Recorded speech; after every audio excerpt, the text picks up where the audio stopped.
Alam mo ba 60 years ago, yung 20 pesos mo, budget na ni lolo at lola ng isang linggo. Sa video na ito, kumapit ka dahil aalamin natin kung ano ang mabibili ng 20 pesos mo noong 1960s versus 1980s versus 1990s versus ngayon. Handa ka na ba sa inflation time travel? Tara, alamin natin ang value ng 20 pesos mo kada dekada.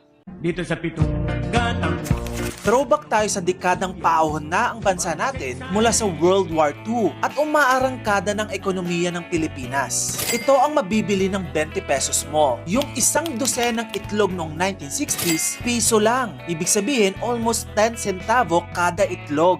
Sa 5 kilong bigas naman, 7 pesos lang. Samantalang ang isang basket ng mangga, piso lang din. Yung 7 dilatang corned beef naman, 11 pesos lang. Ang total, 20 pesos. Maitlog ka na, bigas, prutas at ulam, which is good for 1 week na. Wow!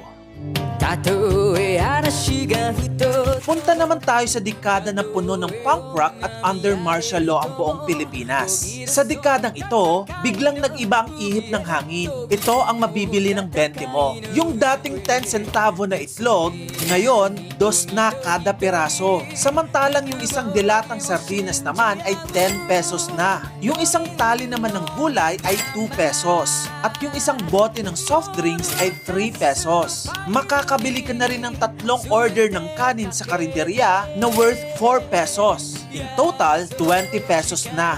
So kung noong 1960s, yung 20 pesos mo pasok na sa budget mo sa pagkain ng isang linggo, noong 1980s, isang araw na lang. Ngayon naman, throwback tayo sa dekada ng mga batang 90s. Noong 90s, yung 20 mo pwede ka nang mag-rent ng Betamax para panoorin yung mga latest at favorite movies mo ng isang araw. Makakabili ka na rin ng 8 ounce ng soft drinks at isang piraso ng tinapay habang nanunood. Makakauwi ka na din mula sa QC hanggang Cavite dahil yung pamasahe noon, 20 pesos pwede na.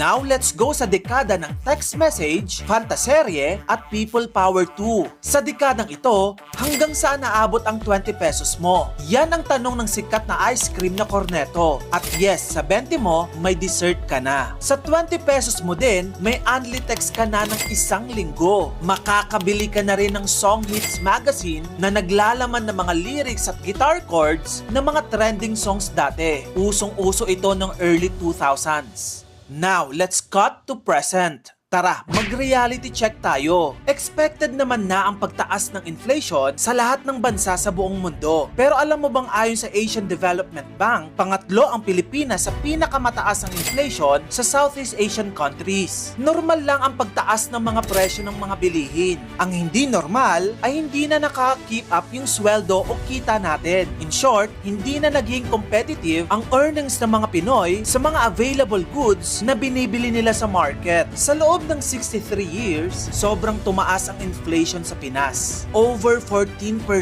Ibig sabihin, yung 100 pesos mo noong 1960s, ang katumbas ngayon, 14,000 pesos na. Grabe. Mula sa saganang panahon ng 1960s hanggang sa todo-todong pagmahal ng mga bilihin ngayon, kitang-kita kung paano nagbago ang value ng pera natin. Ang 20 pesos na kung ituring ay ginto dati, ngayon ay parang barya na lang. Ano na kaya ang mabibili mo ngayon kumpara sa mga nakaraang dekada? Tara, pag-usapan natin sa comment section. At kung gusto mo pa ng mga itong klaseng content, i-follow mo na ako. Yun lang, maraming salamat sa panonood.